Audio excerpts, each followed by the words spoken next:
contractors, and I've been lucky enough to travel to Cuba for the last 18 years as part of my work and part of my solidarity work. Before I begin, I just want to thank Haiti Action Committee. They've been a deep source of solidarity and truth for Haiti for a long time, and they've taught me so much about solidarity and truly have guided so much of my work today, so thank you.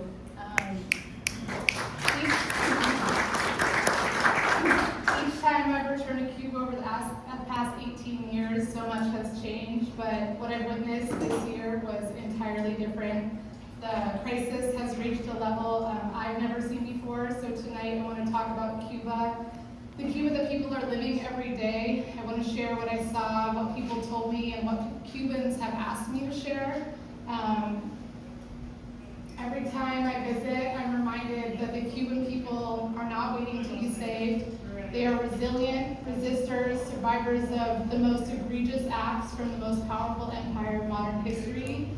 They do not need our interference, but they absolutely need our solidarity. Sorry, I took notes so I'd stay on time track. So a little bit how we got here. Of course, we know the trade embargo began more than 60 years ago. Reagan added Cuba to the state sponsor of terrorism list, and then the Helms-Burton Act was codified in '96. During the Obama administration, we saw a brief opening and thawing of attack, and then a complete reversal under Trump. Trump won, and then we had all hoped that under the Biden administration that we would see continued diplomatic relations like we did under Obama, but unfortunately we didn't. He in fact added new designations. Right before he left office, he took Cuba off the state sponsor of terrorism list, but not long enough for Trump to immediately reverse and then add an additional 240 designations. So as we know, for 25 years, Venezuela has been the backbone of Cuba's fuel supply, roughly 90,000 barrels a day up until 2019, when it went down to 40 to 50 barrels, and about half of Cuba's structural oil deficit, and it has been supplemented by Mexico. After the kidnapping of the Venezuelan president and his wife, oil shipments to Cuba came to an absolute halt. Mexico, which had already been supplying Cuba with oil, became Cuba's principal fuel supplier. And then at the end of January, the Trump administration threatened penalties against any country that continued supplying oil to Cuba. And this message was aimed squarely at Mexico, and the pressure worked. Over the following months, Mexican oil exports to Cuba collapsed by 96%, while additional sanctions targeted Cuba's energy and financial sectors. What's happening is the island is running on empty. There's 10.8 million people. This is collective punishment. The last confirmed oil delivery was March 30th. An oil tanker granted a one-time humanitarian waiver, a Russian oil tanker, carrying enough fuel to cover about 10 days. Since then, nothing. So as of tonight, that's 100 days, over 100 days without another drop of oil. Cuba's own oil, unfortunately, can't fill the gap. They do produce about 30 to 40,000 barrels a day, but the national demand is 90 to 112,000 barrels a day. So even at full production, Cuba is running on a massive structural deficit. And the oil Cuba does produce is heavy and sulfur-rich crude and really difficult and expensive to refine. And due to the blockade, they're unable to receive the chemicals they need in order to refine it. So right now, Cuban engineers are improvising entirely new refining process to squeeze out a fraction of what the country actually needs. Not having oil impacts absolutely everything. That means no clean water, no sanitation, trash pickup is not happening. Trash is piling up in the streets. Refrigerators stop working. People's food expire. It makes them sick. They cannot flush their toilets. They cannot take showers. They're talking about, I think the grid collapsed for the third time, just in the last 3 weeks today. And you're talking about people who have maybe 2 hours of electricity a day. One of the first places you see the consequences of a humanitarian crisis is the infant mortality. Around the world, infant mortality is considered one of the clearest indicators of a country's overall health. It reflects whether families have access to adequate nutrition, clean water, reliable electricity, prenatal care, and functioning health system. For decades, Cuba was recognized for having one of the lowest infant mortality rates in the Americas, lower than the United States at times, amongst the best in the region. And that has changed since 2018. Cuba's infant mortality rate has increased from 4% to 9.9 deaths per 1,000 live births. That's an increase of 148%. If the 2018 rate had held, approximately 1,800 babies would still be alive today. This policy is killing people. It is genocidal.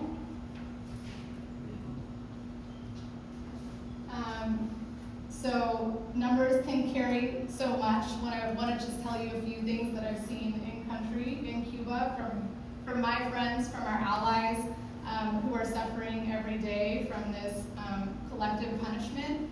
I met doctors who described operating with their flashlights when the power grid collapsed. There was a lag between when the generator kicks on, and that's usually about 8 minutes. So this means that nurses, that doctors have to use flashlights to continue surgeries, have to hand pump ventilators to keep babies alive. It's the horror that I've heard about the lack of medical supplies, that lack of gauze, lack of antibiotics. My good friend who is a nurse, she has to wake up when the power comes off. So that usually comes on in the middle of the night at 2 a.m. or 3 a.m. She has 3 children. She gets up at 2 a.m. or 3 a.m. to flush toilets, to get showers, to get enough water available, to make food for everybody, and then she tries to go back to bed and has to walk to work because there's no longer buses. She can't access taxis. The heat is really incredibly high right now, so they're walking long distances just to get to work. This is a person rebuilding her whole day, every single day around a blockade she did not choose. We're talking about children who can't get the care they need, older adults who can't get the medications they depend on, patients waiting for surgeries that are delayed because there isn't enough electricity or enough fuel to keep the system running. Not because Cuba lacks doctors or nurses. Cuba has one of the highest doctor-to-patient ratios in the world. It's because the country's ability to obtain medicine, medical equipment, fuel, and basic supplies has been constricted by this blockade. Ambulances are grounded. There's 25 electric ambulances left to serve the entire island. Cancer care is collapsing. Today, only one of Cuba's 6 radiation therapy machines is fully operational. The others sit idle because replacement parts can't be obtained, and radioactive sources, which must be replaced regularly for the machines to remain effective, cannot be purchased because of the sanctions. People miss treatments, tumors continue to grow, diseases that are often treatable become far more difficult and sometimes impossible to cure. Doctors are forced with the impossible decisions to decide who they give medicine to and who they don't. Childhood leukemia now has a survival rate of more than 90% in countries where children have consistent access to chemotherapy and supportive medicines. Cuban doctors know how to treat these children. What they often cannot obtain are the medications they need. More than 460 essential medicines are currently in shortage across the island. Cuba was producing 85% of the medicine it consumes, but the intensification of the blockade has harmed the production, preventing access to raw materials and chemicals needed. 10,000 people are waiting for surgeries they can't access. 100,000 people are waiting for surgeries they can't access. 12,000 of those are children. This isn't a new strategy. More than 60 years ago, U.S. officials argued that the way to change Cuba's government was to create hunger, desperation, and overthrow. The suffering of ordinary Cubans is part of this horrific policy. As you all know, Cuba is not a terrorist state. They are not a threat. This is a country that delivers doctors, not bombs.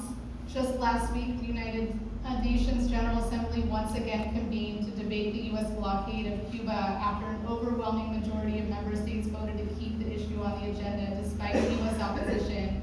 It is yet another reminder that the United States stands increasingly isolated in defending this horrific policy.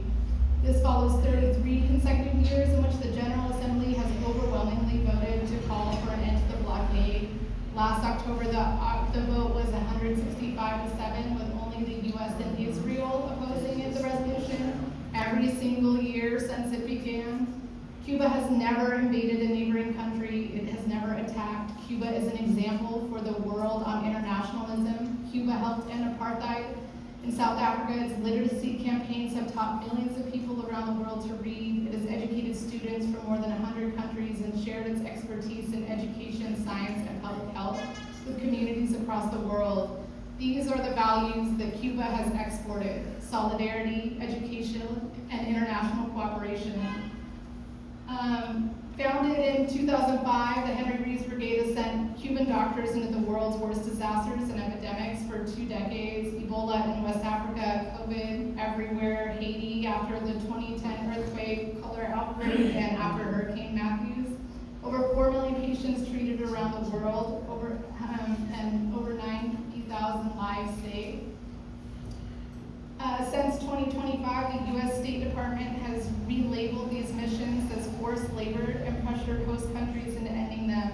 In just this last year, Honduras, Guatemala, Paraguay, the Bahamas, Guyana, and Jamaica have all terminated their long-standing Cuban medical partnership, including programs serving indigenous and rural communities.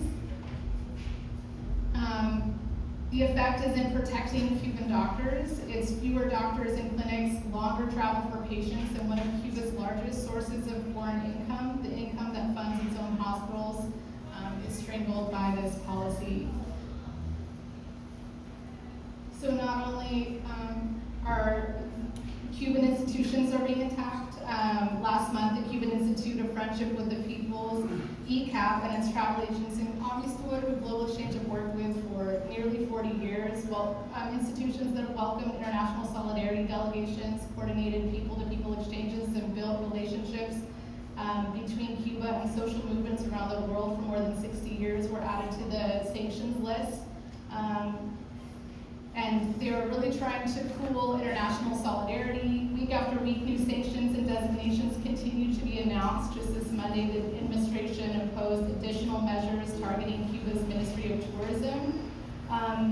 They are not only attacking Cuban entities, they are also attacking folks in the U.S. who are organizing. We've been threatened with subpoenas, with letters of inquiry. We've been told that what we say is not okay and who we can talk to and who we can't speak with. This is a regional playbook. This isn't happening in isolation. It's part of a broader strategy unfolding across the region, which is why we're here today. Global Exchange doesn't just work in Cuba. We've been doing election observations during the Trump administration. And we were just in Honduras, and two days before the Hondurans went to the polls, Trump publicly endorsed Tito Ascura, threatened to cut off U.S. assistance if his preferred candidate lost. Then came Venezuela and the kidnapping of Nicolas Maduro and his wife. Then Colombia, as we just saw. Since taking office, the administration has steadily escalated pressure on the island. It has layered new sanctions on top of existing ones, unsealed federal indictments against former Cuban President Raul Castro, repeatedly threatened military action and increased... Excuse me, you're speaking a little too fast. Oh, sorry. So Cuba's blockade, Haiti's occupation, Puerto Rico's colonial rule, these are not 3 separate stories. They are different expressions of the same struggle. The struggle for sovereignty, self-determination, and the right of every people to decide their own future. Their voice is ours, their message is ours, their struggle is ours. We will not surrender our dignity, we will not surrender our will to live, we will not surrender our right to decide our own future. I'm just going to talk about a few of the things we're doing at Global Exchange. We have delegations that continue to go. We're sending them every They're bringing humanitarian aid, and they're bringing our deep solidarity, and they're breaking the isolation that the U.S. is trying to impose on the Cuban people. We are also sending cancer medicine. We're sending it from Mexico. We have an office in Mexico, so we are raising funds to continue that. We have a humanitarian aid hub out of our office in the Mission District, so you can visit our website. And then we also have a webinar about congressional advocacy coming up this week. But that's, yeah, I guess that's, my time is up. But thanks for All right.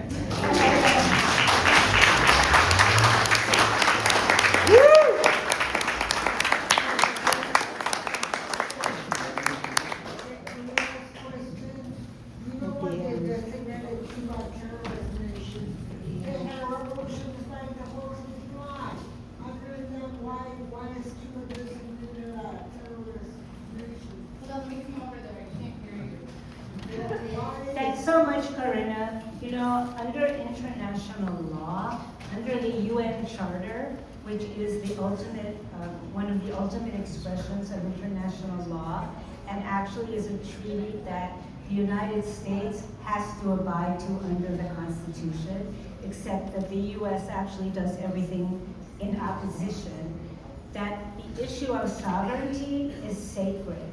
No other country can invade another country. Every country has to respect the sovereignty under not just the UN Charter, but many other conventions that are enshrined in international law. However, we know very well that international law is not being ascribed to these days, whether it's in Palestine, in Iran, and in this case in Venezuela and in Cuba. And so I think for those of us who are here, that we're committed, absolutely committed, to standing up, not just for international law, but as Corinna said, for self-determination and for sovereignty. And that's why we're here. You know, I just read this book about the grandmothers of the disappeared, the abuelas in Argentina, who struggled for 50 years to find out where their grandchildren lived. And I think for those of us here, whether we're young or old, that our commitment is like theirs, and we can look at their commitment and really take courage from them and their steadfastness, even under times when it seems like it's so bleak, and that every day something happens that just drives us completely insane. So our next speaker is Francis Ramos, Frankie. Frankie is a doctor, and I can't believe it because we've known each other for so long, and Frankie started her activism with the freeing of the Puerto Rican prisoners back in 1997, and she's continued to be a great advocate for Puerto Rican independence and for the decolonization of Puerto Rico.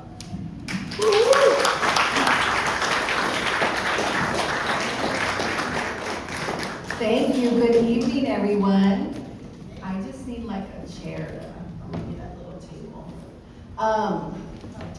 So yeah, that was a wonderful introduction. It's so great to be here among so many old friends, and some of my teachers are in the room, and some of my students, and my daughter, whose middle name is Haiti, in solidarity with the Caribbean. I want to start, I knew that the room, well, I made assumptions. Raise your hand if you know a lot, you visited Puerto Rico. Hi, Lilith. If you visited Puerto Rico and you know somewhat about, Puerto Rico's a colony, what that means. Raise your hand, loud and proud. That's what I figured, a lot of expertise in the room. So I was really nervous about talking today because I was like, I suspect that Merck and other people in the room know more about what's happening in Puerto Rico than I do.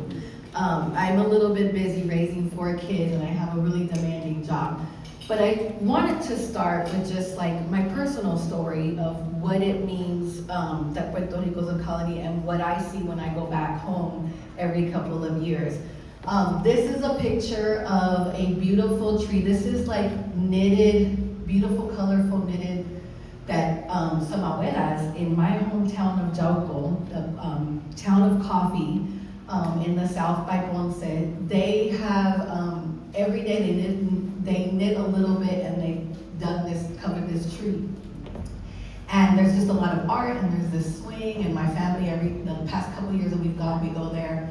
And it's just, to me, such a beautiful statement of like, we are still here and there is lots of beauty and we are still living, no matter what the conditions are, like, we live. And it was so touching to me because the other thing that I see when I go back home, especially to my hometown, which is a small town, is a lot of loss of people. I can see the displacement.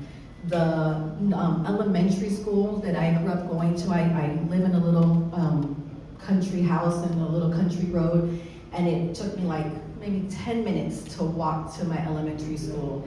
And that elementary school has since been closed down.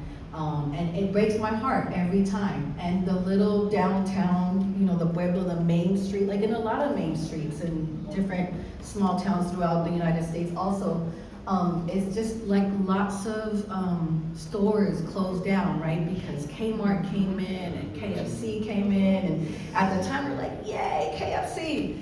And not knowing that it would mean the closure of so many of our local businesses that I grew up going to. So there's a lot of sadness, there's a lot of missing of people who have not just like my grandparents who have died on, so it just doesn't feel like home anymore, but also my neighbors that I'm used to seeing.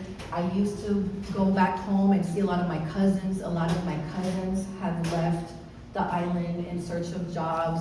And so there is a lot of change and a lot of loss. And at the same time, as we've been saying today already, right, there is a lot of resistance. There is a lot of community building. Next slide. Oh, I wanted to give a shout out and have a moment of silence for Denise Oliver Velez. Y'all may recognize her as a former, she was in the Black Panther Party. She was also in the Young Boys Party where she was a secretary. And I first got introduced to her with the documentary Pa'lante Siempre Pa'lante, which really fired, like I was already married to the struggle, but I renewed my vows to the struggle when I saw Pa'lante Siempre Pa'lante. And yeah, she just passed away July 15th, so rest in power, Denise. What a good example of solidarity too, right? Like in the documentary, she says, I'm not Puerto Rican, but what the heck, I'm gonna join the Black Panther Party, the Young Lords Party. This is a picture I just wanted to show really quick since the theme tonight is, we're talking about the Caribbean. I think it's so cool that our islands are actually just the very tops of these mountain ranges. We're all obviously geologically, biologically connected. So you could see kind of Puerto Rico in the middle, not to center us, but it's just a picture that I found. But it's also really important, many of you probably know this, the reason that Puerto Rico has been so fought over and colonized for so long, and a lot of the Caribbean is because of its strategic location, right? Militarily, it's been really important. Who controls these islands have been able to control the ships that come from the old world to the so-called new world, but also, as I think Merck mentioned earlier, it's a really strategic place to have bases from which you can launch attacks on other countries that you want to dominate. So I already mentioned a little bit, I talked about Jauco. This is just a couple other pictures of my hometown. There's been a really beautiful revival in Jauco in particular of the arts. And it's become, surprisingly to me, a destination for people visiting the island because of its amazing murals and art. And again, it's such a beautiful form of resistance. This picture is what I always saw coming home. This is what it looks like when you're traveling from Ponce or from Mayagüez on the south, and Jauco is in the interior, and you just see the colorful houses. So that's maybe why I'm so colorful. So, the U.S. has occupied Puerto Rico for 127 years. I finally just started reading this book. Very, very painful, made me sick to my stomach. It opens with what they did to Don Pedro Albizu Campos, who led the Nationalist Party. And just the suppression and the violence with which they suppressed the movement it made me really sick to my stomach. It makes it really hard to get through. But I think many of you know this, but some of what it means, these 127 years of occupation, is of course the military invasion, the forced citizenship that was forced upon us in 1917 so that we can die in the front line of US imperialist wars.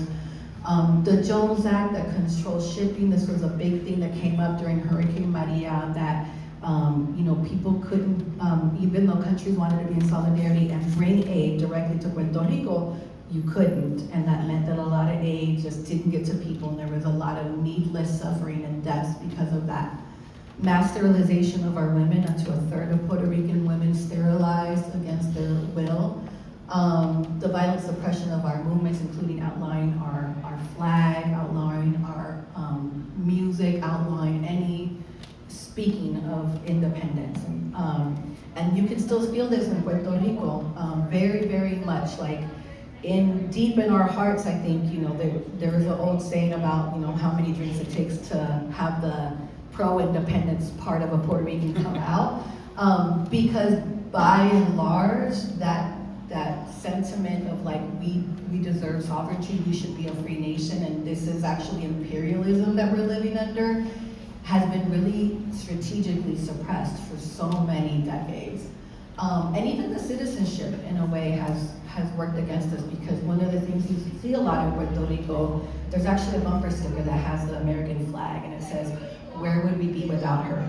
And this idea that US citizenship has given us some level of protection and some higher quality of life that we should be really thankful for is a pretty pervasive thought on the island. The US Navy taking over most of the land on the little island of Vieques and removing its people, the mass exodus that continues to this day of our people away from the island, whether it's in search of just a better life, but a lot of people also join the military, as poor people in the United States do when they don't see another option. So a lot of Puerto Ricans are dispersed all over the globe because they serve in the military.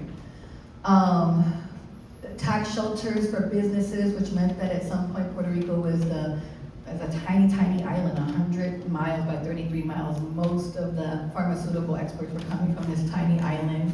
And then now we're hearing a lot about the tax shelters, or the tax breaks that foreigners get that make it so attractive to go and buy there and start a business there, that is really, really unequal to what the people on the island, the native people, have to live under.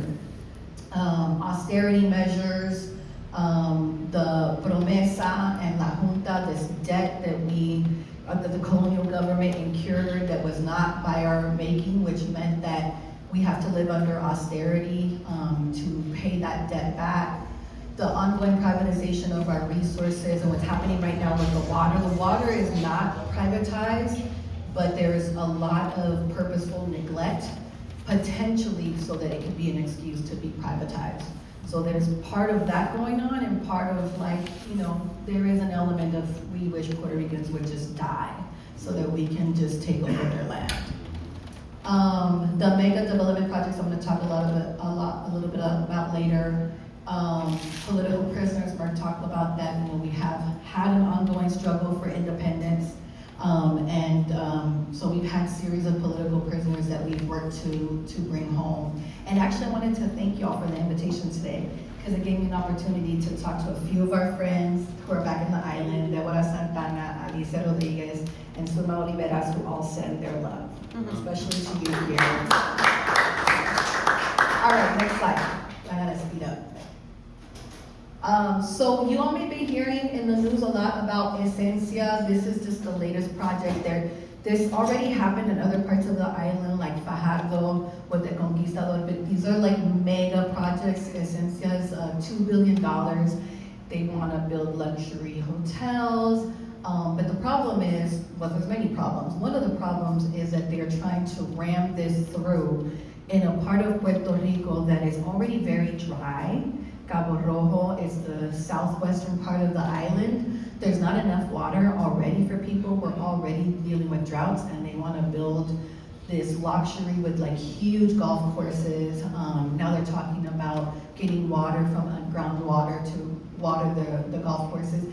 But because these lands are protected, one of the things that the developers have done in cahoots with the colonial government, who can so easily be bought, is they actually rammed through a law to make it so that when the people or even the government want to object to a project on the basis of like environmental destruction or displacement or anything like that, now if you want to contest a project like that, because of this law that just passed, you have to put 10% down of whatever the project is valued at, and you can only bring it to court if you can show that you are directly impacted by the proposed project.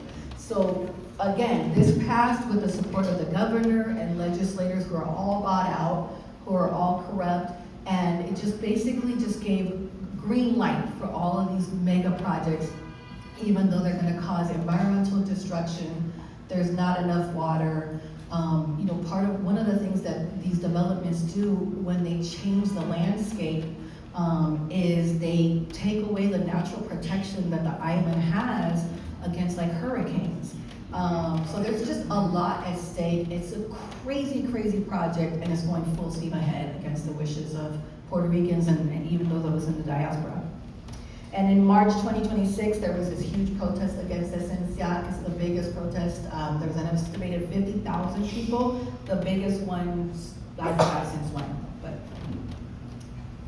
these are just a couple more pictures of that protest in March. Next one.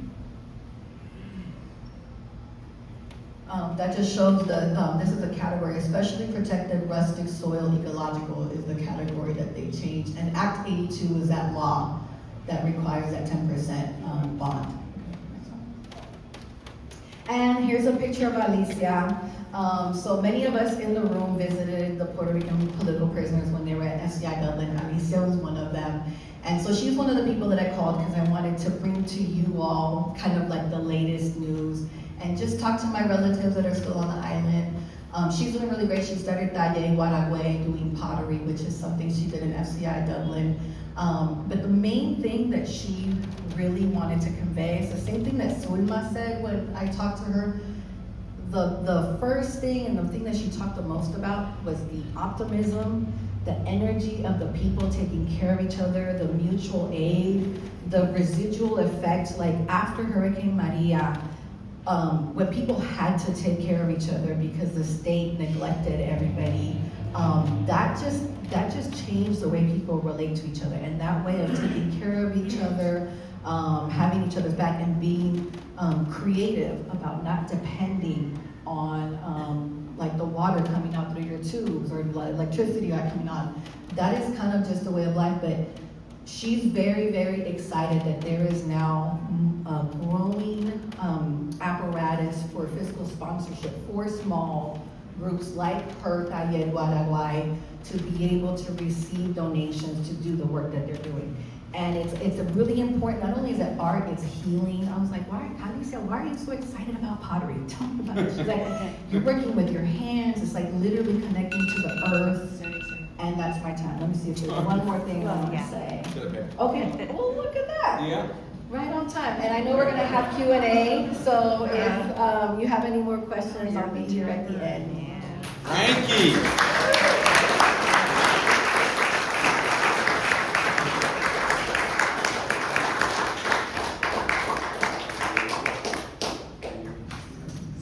So a lot of times when we're talking about these nations, people say to us, but why does the US care so much about these small countries? Like, what's the point? Like, they're not really a threat, so why do they care? And there are many reasons. Well, obviously they do care, but there are many reasons. And right now, besides all the ones that we know that they set an example, that they are rich in their histories, they are rich in minerals and resources. They're also in, as we know, what they like to call America's backyard. And right now, as the US is engaged in these pointless wars, and as Iran will show, not doing that great. They have to shore up what they consider to be their hemisphere. And that's one of the reasons that they're doing what they're doing in the Caribbean. And they're also like, when we went to the conference on Palestine last year, the Palestinians put forward this supposition that one of the things that's going on is this concept of excess people, surplus people. Mm-hmm. And the US really practices that. There are all these people and they don't give a shit about them. And if they just died, just like Frankie said, that would be fine with them, because except of course they need people to be enslaved or their workers. But aside from that, they don't need these people. They want their land, they want their resources, whether they want to build, resort places, whether it's in Gaza or Haiti or Puerto Rico or wherever. And so that's what they're doing. And the latest thing in terms of Haiti, of course, is that they just passed the Supreme Court in an incredibly racist decision. Former white supremacist, racist government just passed TPS for 350,000 Haitians and 61,000 Syrians. That said now that people who have been here for decades have to go back. And what are they going back to? They're going back to a literal war zone where there's nothing, and they are going to further destroy this island. Their goal is to completely take over even more than they have now. So without further ado, to talk more about it is the co-founder of the Haiti Action Committee, and of course a dear friend to everyone here, Pierre Lussier.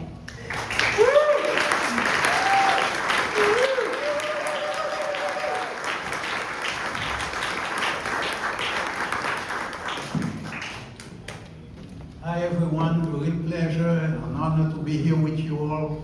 My, what a great crowd of friends, family. Thank you so much. The links are very close between Haiti, Puerto Rico, and actually all over the Caribbean. We all are connected to each other. And throughout the land, the Americas, we are connected to each other. As you see here, that's the Haitian flag. And this one won't fit me, but this is actually the jersey.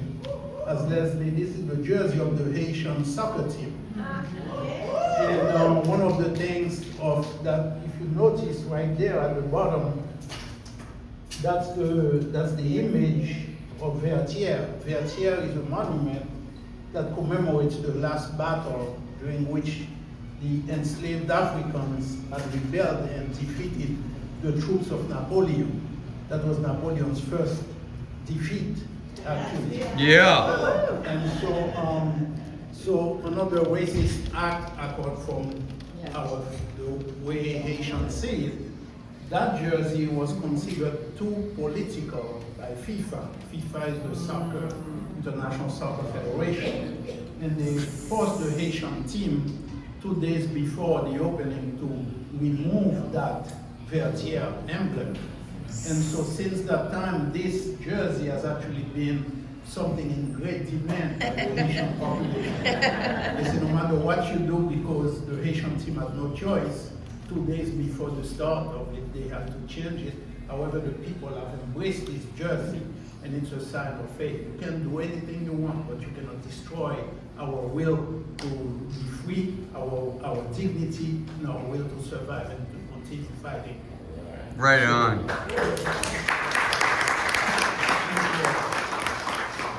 So I mentioned, I want to urge people to read Merck's article, Judith Merkinson. She wrote a couple of articles on Puerto Rico and Haiti, but one in particular I want to mention. When I heard Dr. Frankie talk about Don Pedro Albizu Campos came to Haiti during the US occupation back it was in the 30s. And he was received by another great hero of Haiti. This gentleman, and actually many of the people were fighting against the US occupation. So Don Pedro came in solidarity with Haiti. And our ties with Cuba go way back. Many of you have heard of Atoy. Atoué was actually originally from Haiti. He had fled the conquistadors when they had come in and massacred so many people, and went to Cuba and to tell the people in Cuba what was coming. And he led the resistance movement there. But bringing it to the present, all of this ties in with the solidarity that we have with each other. All of this ties in with the solidarity that we must have with each other. All of us need to be tied together in this struggle for human dignity, for freedom, for self-determination, for sovereignty. Cuba also has been very instrumental in helping the Haitian people with their medical, sending doctors to Haiti, providing free medical care, going to places where Haitian doctors refuse to go. The Cuban doctors would go there to provide assistance and help for the people of Haiti. So we stand very strongly with the people of Cuba. Having said that, the current situation in Haiti, and I want to get right into it, it's horrific. Merck mentioned the TPS, and many of you have heard about it. It's not just Haiti, it's Syria, many people from Syria, and there are 15 other countries that are also marked to end TPS. What is TPS? Temporary protected status. What is it? It's the humane and being human, being in solidarity with people. If your land is going through whatever the people may be, natural disaster or whatever, which makes it impossible for people to live there in safety, then it's a right, it's a natural right, it's a moral right of human beings to offer shelter and to provide shelter for people. And so people, that's what they call it, it's temporary. And in the case of Haiti, it was temporary. And Charlie is waving some at me here. Oh, there we have flyers about it. Okay, about that. And so 350,000 Haitians are actually, have you heard, as you heard, are in danger of actually facing deportation. And this is inexcusable. It's like sending people back into a burning house after you have set fire to the house. And I'm borrowing from Robert Wolf, who stated that, and that's the actual picture. And one of the things is that, how did Haiti get to be this way? How did we get there? We got there, 1915, the US invaded Haiti. There was an occupation of 19 years. From that time on, from 1915 to the present, the US has been, even though they had left in 1934, however, the Haitian military that they put in place, that they left in their wake, that they created, that military made Haiti a living hell for the majority of Haitians.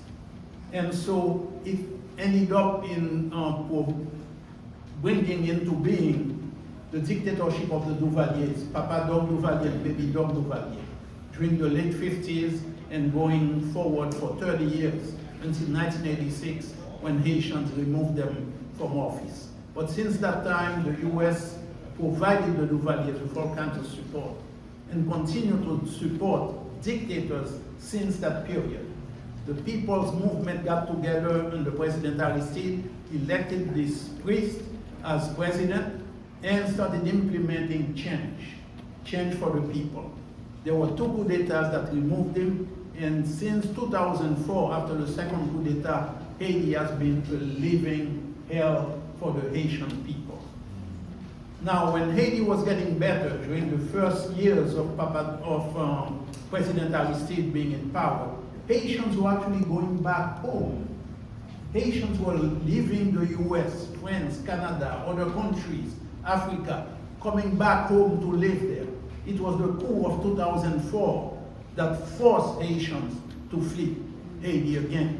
The coup of 2004 was organized by the US, France, and Canada, and in which they empowered paramilitary forces, thugs, cutthroats, who were burning down people's homes, killing people, gang raping women. That's what they were doing. When the UN forces came into Haiti, they actually provided support for the occupation, and they themselves too carried out a number of massacres on the people because people were standing up and saying, no, we won't accept this coup d'etat. No, we stand as human beings. we are entitled to our dignity and our sovereignty, and we won't tolerate this. And so this is, when we are talking about the situation of Haitians, we have to take it to 2004, because this is what started to happen in 2004 and to the present. This is the current situation. Paramilitary, you all hear in the mainstream media, they talk about gangs. These are not gangs. These are well-organized paramilitary groups. They are financed by a tiny group of Haitian elite with the backing of the US, France, and Canada, among others. There are others involved too, but they are the ones. And so what they've been doing is chasing the people out of their lands. Because the land under the ground, there are mineral resources that they want to get. There are also, and you hear many times people of Haiti tell you that they say that poor people cannot live by the sea. This is what you were talking about Puerto Rico. This whole idea that they have to take over the areas near the seashore to have fancy resorts and all of that. And later for the people, they chase them out, burning down their homes. In the Artibonite region, those paramilitary forces are burning down peasant fields. Their crops are being burned, their livestock being destroyed. That's what's happening in Haiti, in the Artibonite region, the breadbasket really of Haiti. Last week in Kenskoff. Kenskoff is one of the beautiful places. It's in the mountains above Port-au-Prince. The people, they are hard-working peasant farmers, and they raise crops, they raise cattle, they do livestock and what have you up there. And so they've been under systematic attack for the past 2 years. Even though you hear about the Haitian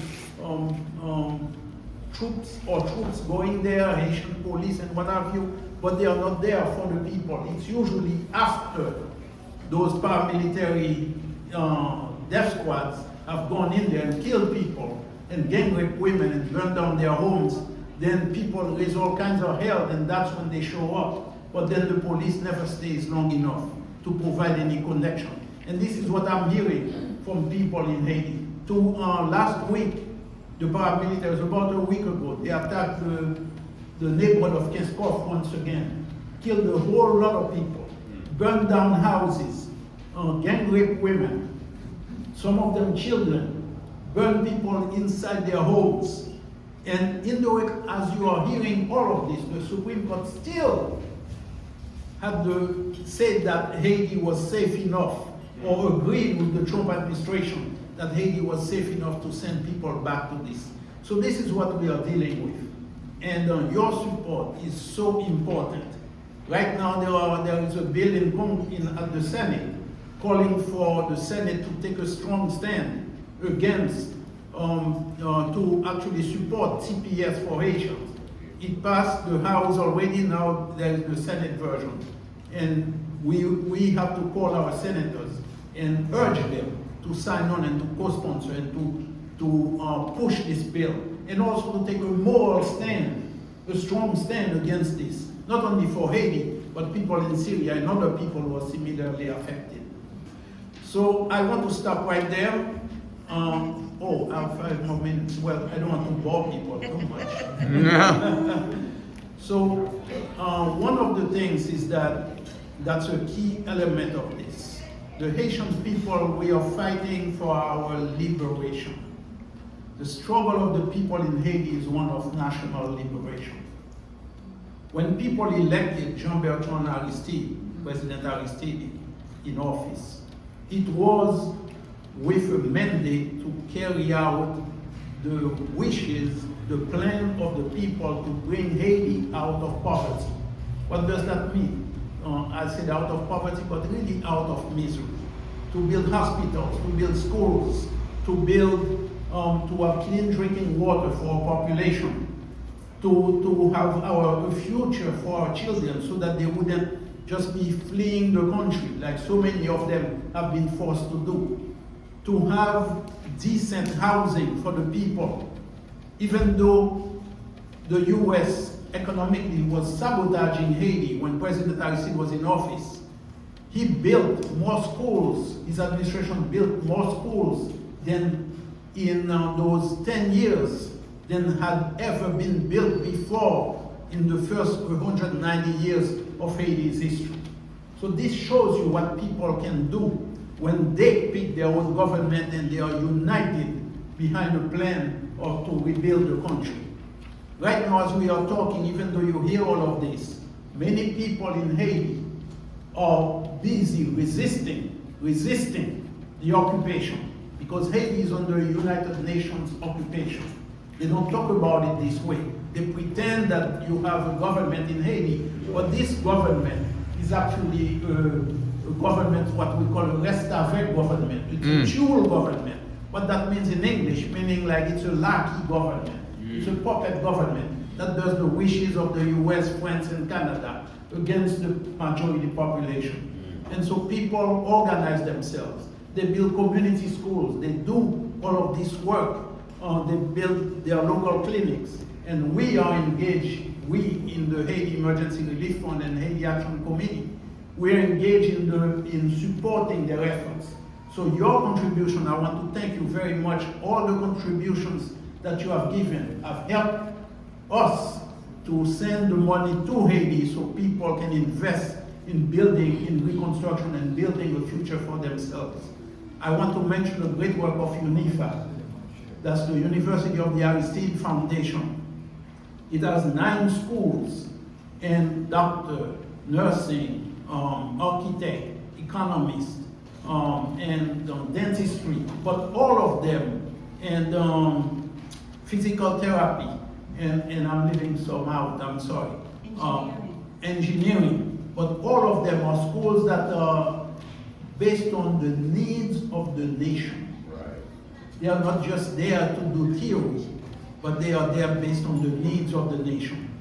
The UNIFA has also, University of the Aristide Foundation has also built a teaching hospital, and they provide mobile clinics.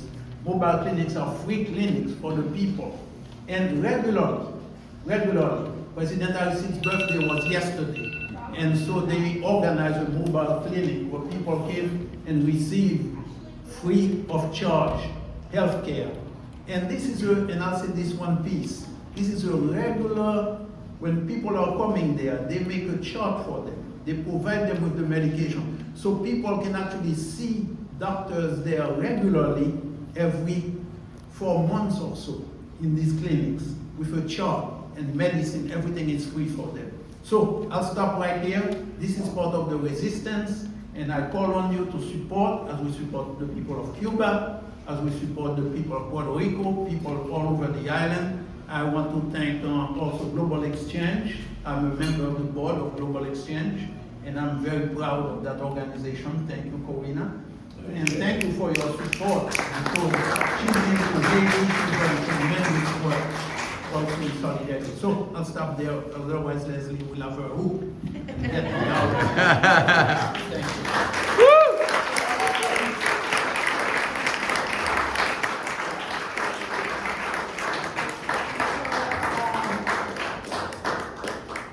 Now we have time for questions and answers.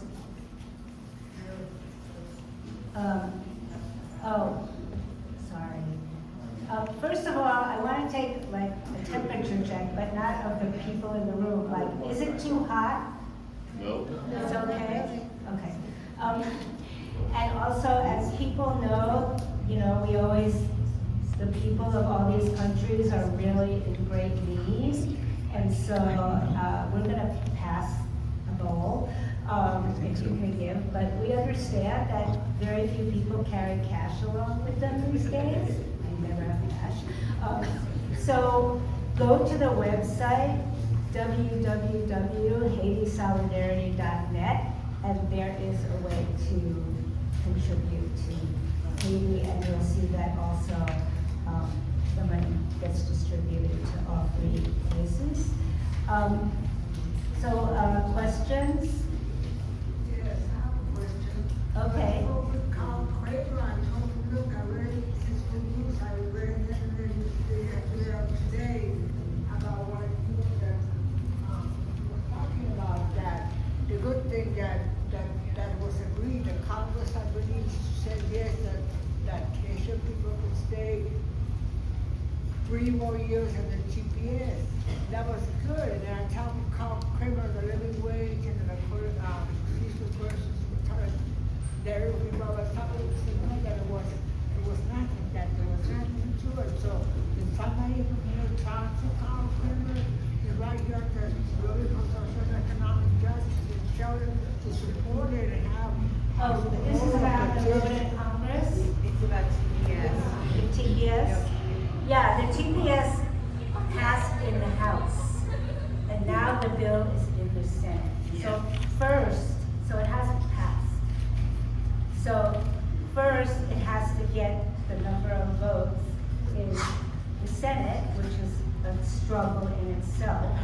And then it has to overcome the white supremacy of Donald Trump and his ilk, who will veto it. So that's a really tall order. But we should say Padilla. Well, Padilla- yeah, Padilla's endorsed it. And one of Yeah. the things we really want Schiff needs to be was pressured. for Schiff and Padilla to endorse it, because that would give more of an oomph. It's not just voting for it, but give it more of an oomph, and the Democratic Party, but it needs like 13 Republicans, I believe, to pass and then overcome the veto. So it would be great if it happened, but the question is extremely iffy about whether that happens. And one thing that Pierre did mention is that out of this 350,000 Haitians, a third, about 130,000 people are involved in the home health industry. So it's going to decimate care, especially for older people and for people who need care at home. So that's one. And secondly, like the ramifications of this, aside from all the ones you can think about, is that part of like what's even left of the Haitian economy, like many other countries in the world, is dependent on remittances. And so if Haitians leave and have no work, because when TPS ends, work permits are done. Like you're not allowed to work immediately. And that's probably gonna happen in the next couple of weeks. Yeah, driver's license, yeah. So people become non-people. And one of the things I think that we're gonna say, that we believe, and that I think we all embody, is that we don't believe that people are illegal. That the whole concept that a person is illegal is ridiculous. And one of the things that's also enshrined in international law is that everybody has the right to asylum. It's not just self, but everybody. Now there's no asylum. So they're violating every law that we can think of. And so we can fight back just on those grounds, but the way that we're going to do it is not through the courts.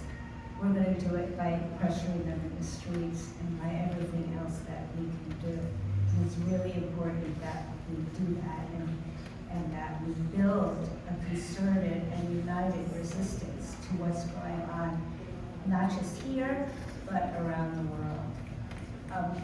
Manolo? Yeah, that 350,000 is a huge number. I mean, we're talking about families here.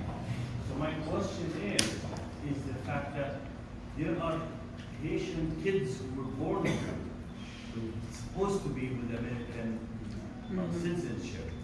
And there needs to be some sort of a campaign where we see these stories, like, the children's stories, the family stories, the health workers, and because people hardly know about this. We really need to figure out a way where people can visualize what a disaster that's going to be taking place right now, and what we can do to prevent it.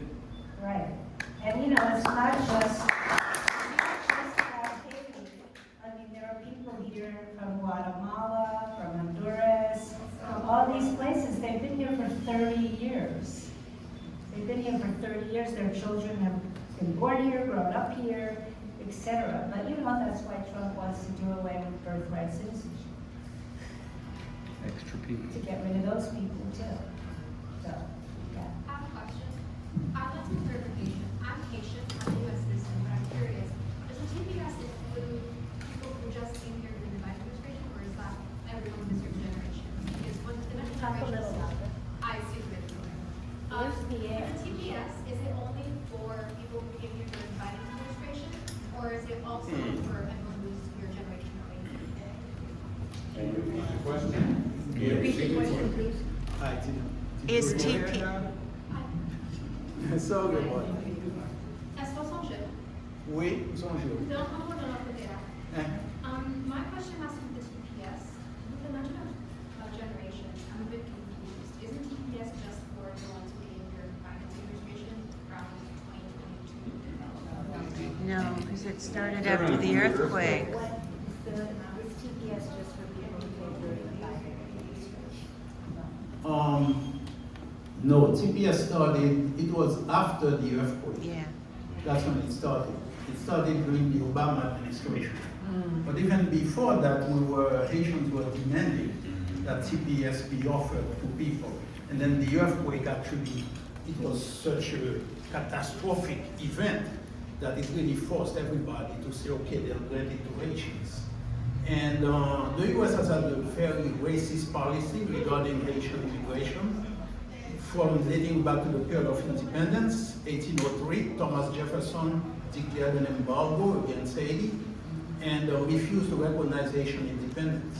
So the hostility, the racist hostility of the US towards Haitian coming to the US or having relations with the US dates back to that period and has continued. During the Duvalier era, same thing. People with cases of asylum cases, bona fide cases of asylum, were actually denied asylum.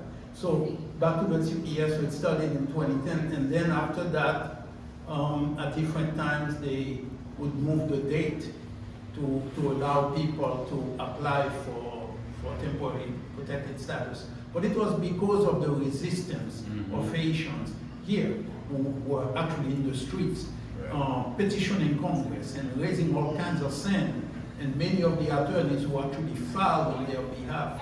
That's why the TPS. And now we are saying, you know, what we are saying, basically to remove that.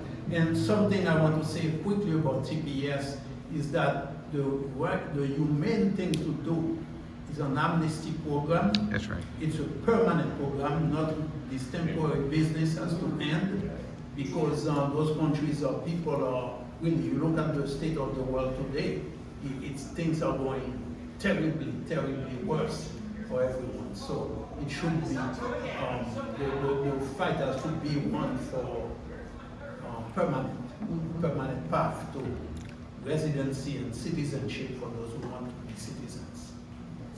Yeah. And maybe we can ask Frankie and Corinna to come up so that people can ask them questions too. Yeah. Well, I have more of a comment than a question. The thing about TPS is that this particular Supreme Court decision does not only affect the Haitians and the Syrians that are named in that decision. It also affects all the other people in this country who have TPS, which is about more than 2.5 million people. And they are part, of course, of the 11 million who are, quote, undocumented, even though the TPS people have a certain kind of documentation, and that represents maybe 20 or 30 years of having to renew that every 18 months. To me, that adds up to a promise. And I think we should talk about, in general, we have to talk about the specific groups of people who are being affected, and the Haitians and the Syrians are first, and they should be a priority. But we also should talk about the fact that no one is illegal on stolen land.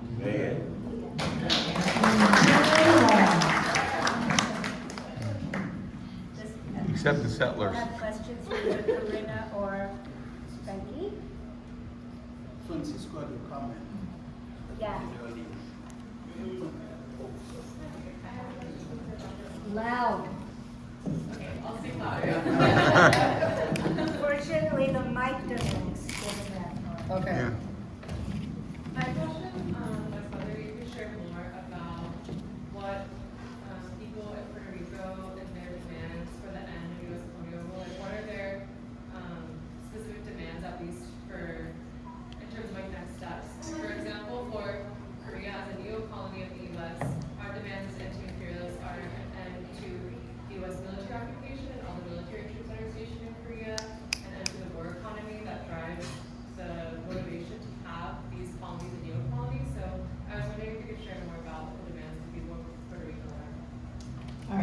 question is around what are the demands of the Puerto Rican people in terms of ending U.S. colonial rule? Mm-hmm. And then I wish you could summarize what you said about the parallel, did you say Korea? Yes. Mm-hmm. What were the demands? I can repeat them on the mic.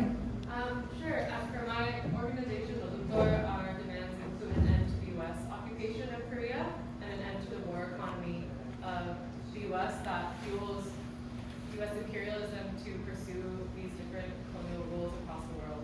So those are just a couple examples of like what our demands would be. So I was wondering if you could share what those are for I mean, I think the same thing, right? And the U.S. imperialism, but with a recognition that because we have such a diaspora, we have had Puerto Ricans who have had citizenship, that is something that some people feel like it's really important to create some kind of solution so that people don't just lose that, because we have people who go back and forth, we have families that are divided. Yeah.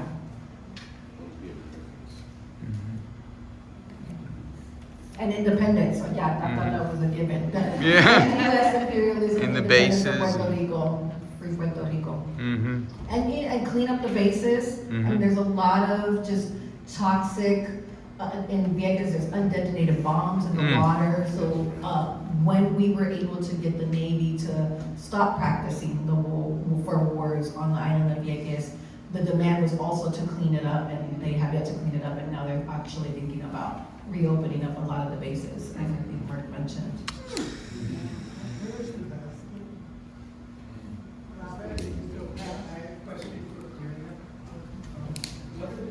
What are the ways that the U.S.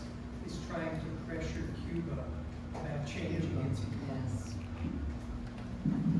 Well, the United States, I mean, right now, Cuba has introduced 175 new economic measures.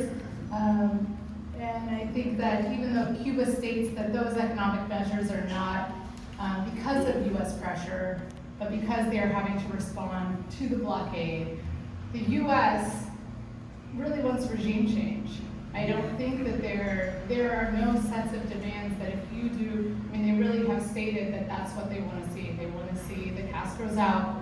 They want to see a complete regime change.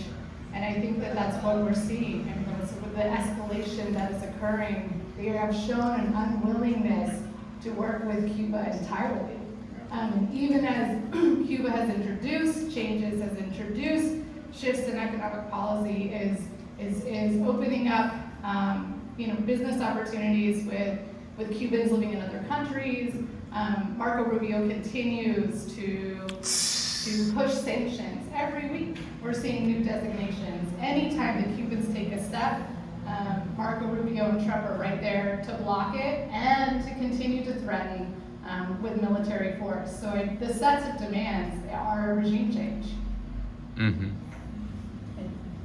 And I'll just say for Puerto Rico, because they don't need to do regime change, how beautiful it is to have a colonial puppet government that will do whatever you want them to do. And these are largely Puerto Ricans, not all Puerto Ricans who are making our local government, but they are more than happy to sell off the island. Yeah. And some of them express that a Puerto Rico without Puerto Ricans is just fine by them. Because they think of the vast majority of Puerto Ricans as undesirable, expendable, too black, too poor, and there is definitely still an element of white supremacy and a big class divide that happens on the island. So the elites, that ability to have that puppet government is like a beautiful thing, and they will help. That puppet colonial government will help you get rid of the undesirables and be able to turn these islands back into what they once were, the playground of the United States. Yeah. I guess I have two questions. I've noticed in the past. Loud. I'm trying. Easy. I'm short. I have two questions. So I guess I've noticed the pattern between Haiti and Puerto Rico being that the puppet governments or just those elite, whether they're of the same nationality, they basically sell their own people out, even if it means their country won't be the same one. So keeping that in mind, what progress have we made so far? Instead of being here crying about everything, how can we move forward in making progress truly? Because don't they want to have any kind of country autonomy for themselves, or would they just rather have the U.S. fully take over? I don't know how to answer that because there's so many different desires, right? And let me just say really quick that I think it's true that there's that parallel between Haiti and Puerto Rico. And in Cuba, the difference is that in Cuba, that ruling elite was ousted with the Cuban Revolution, but they were playing an important role from within the continental United States. So they are key players. Marco Rubio, case in point, right? I think, I asked this question of Alicia, and it's hard to understand Puerto Ricans wanting to sell out Puerto Rico to completely alter what the island looks like, make it more susceptible to erosion and environmental destruction. And it's just, I think that elites are elites because they're wealthy, and I think the wealthy are mentally sick. And I think that their greed just has no end, and they just really care about dollars. Out of curiosity, because Puerto Rico is closer to the U.S., but like legally speaking, I know a lot of influencers will move there for tax benefits. So is the elite changing? Are they still Puerto Ricans now, or are they just Americans who are there because they have more last laws? So the question was about the elites in Puerto Rico, and is the elites in Puerto Rico changing in terms of their ethnicity and their countries of origin? Because of the tax breaks, people from other countries are moving to Puerto Rico. I think that's part of it, but there's no shortage of homegrown Puerto Ricans who are part of the elite class, and it's just, there's been, this is probably true for a lot of places that were colonized by European countries. There's a long history of white supremacy within these colonial nations, so the elites have tended to be a wider ruling class that has generational wealth, who's always had disdain for darker and more poor people from the island. But yeah, there are lots of people from other islands and other countries who want to see more of their, compatriots come and change the face of the island. My final question. Wait, Pierre's got a comment.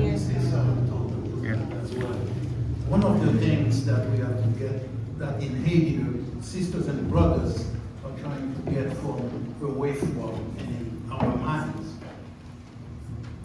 We have realized in the course of the struggle that somebody born in Haiti doesn't mean a thing. Say it. It's your class, what class you are in. Back in the 1840s, one of the Haitian peasant leaders, his name was Jean-Jacques Cacao, and Jean-Jacques Cacao said, Milat pauvre c'est nègre, nègre riche c'est Pilat. They were using, and I'll translate in a minute, let me set the context. It was the time after independence when the term mulatto, I hate to use that term, or I would say, and I'll use it because it's part of the history books, that they were favored in terms of big plantation after their fathers, the French, had left. They claimed that the plantation belonged to them and that the blacks should be working on the plantation. In other words, continuing the colonial system. But there were many who were mulatto in color. They were light-skinned, but they had no property. They were being treated just like they were enslaved too. And so when they tried to bring up the issue of, well, we should stick together because of the color of our skin, this powerful peasant leader in the 1840s said, as far as I'm concerned, it's a class issue. If you have the money, you're part of that class. So don't come and fool us and say you're one of us. And this is what's happening in Haiti, where many of these so-called elite are actually, they have different nationalities. Many of them are Americans, they are Canadians, they have all kinds of stuff. And many of them also are consuls. They are honorary consuls of countries. So that when the Haitian government, particularly under President Aristide, wanted to make them follow the Haitian law, they brandish their American citizenship, or they brandish their honorary consul here, consul there, and so that allowed them to escape the law, to try to escape the law. And that was one of the reasons for the coup against President Aristide, because he said, no, the law is one for all. If the poorest of Haitians has to pay taxes, you must pay your taxes as well. Right.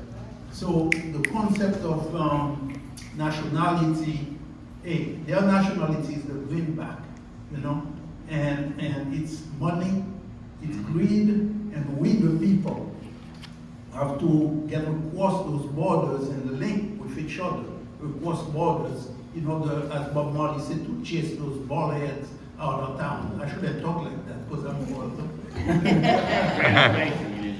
Yeah. You forgot the The translation. translation of the quote. Translation. Translation of the quote that you just gave us from Jean-Jacques. Akao? Yeah. Or I'll translate it for, it's a Negrish Semilat, that means a rich black is a mulatto, Milat poor c'est nègre, and a poor mulatto is black. Yeah, my question is, I know I've read some accounts, for instance, in I gave today, about alliances of some of the gangs in Port-au-Prince that have kind of established almost an indigenous government. What do you feel about that? And do you think that that has a chance of growing and becoming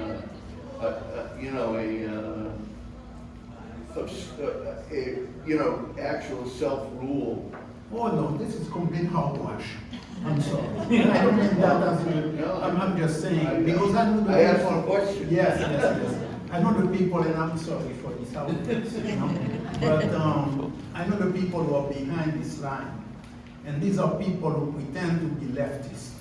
Full. There are people who are behind this line, who are pushing it, and they pretend to be leftists, but these are phony. Because you cannot be a revolutionary and be gang raping women, and killing babies, burning babies alive, destroying the very people you are claiming in words that you want to protect. This is actually double speak used by the State Department, used by every imperialist in imperialistic wars, where they say we are bringing you democracy, but all they are bringing is death and destruction. So this is like the double speak. And these are the paramilitaries I was talking about, those gangs, those thugs.